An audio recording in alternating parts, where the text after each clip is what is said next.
तो हेलो दोस्तों, स्वागत है आप सभी को आपका अपना YouTube channel OVS TP TV में। दोस्तों, तो जैसा कि हमने पिछले वीडियो में बताए थे कि खेसारी भैया का एक देवी सॉन्ग आने वाली है, तो फाइनली दोस्तों वो सॉन्ग रिलीज हो चुकी है। अगर आप सभी ने अभी तक इस सॉन्ग को नहीं सुने हैं तो भैया क्या सुने हैं, जाइए ग्लोबल म्यूजिक पे और इस सॉन्ग को सुनिए और खेसारी भैया का ढेर सारा प्यार दीजिए और साथ में हमारे चैनल को भी सब्सक्राइब कर लीजिए। अगर आप सोच रहे हैं इतना देर से बकवास करते जा रहा है और अभी तक ले इस सॉन्ग का नाम तक नहीं बताया, तो भैया मैं आप सभी को जानकारी के लिए मैं बता देना चाहता हूँ। इस सॉन्ग का नाम है देवी माई से हिला।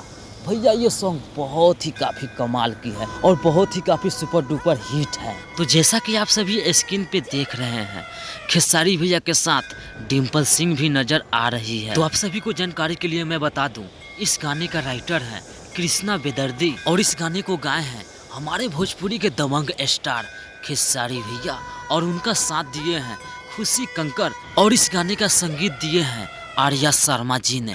तो भैया ये अपडेट आप सभी को कैसी लगी हमारे कमेंट बॉक्स में जरूर बताइएगा। तो भैया इस गाने को लेकर बहुत काफ़ी लोगों ने उल्टा सीधा बोल रहे हैं, तो भैया मैं उन सभी से एक बात कहना चाहता हूँ कि दूसरे के खाना बनाया हुआ बहुत ही काफ़ी अच्छा लगता है, मगर वही खाना जब अपना से बनाना पड़ता है तो अच्छे अच्छे को तेल निकल जाती है। अगर मेरी बात किसी को ख़राब लगती है तो भैया मैं उसके लिए माफ़ी चाहता हूँ, मगर ये बात पूरी कड़वी है। तो भैया ये अपडेट आप सभी को कैसी लगी हमारे कमेंट बॉक्स में ज़रूर बताइएगा। तो मिलते हैं नेक्स्ट वीडियो में, तब तक के लिए जय हिंद।